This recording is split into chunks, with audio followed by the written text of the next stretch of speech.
કચ્છના ભચાઉમાંથી વધુ એક બાંગ્લાદેશી ઝડપાયો હોવાના સમાચાર સામે આવ્યા છે. આ વ્યક્તિ ચોપડવા ગામની આવેલ પ્રણામ પ્લાય નામના ટિમ્બરમાં કામ કરતો હતો. મળતી માહિતીના આધારે એસઓજીએ જકરિયા ઉર્ફે જીબન અમીનુલને ઝડપી પાડ્યો હતો.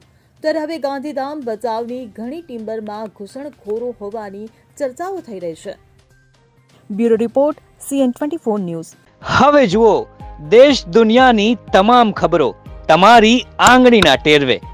ઉઠાવો મોબાઈલ અને Google Play Store પરથી ડાઉનલોડ કરો અમારી CN24 ન્યૂઝ મોબાઈલ એપ.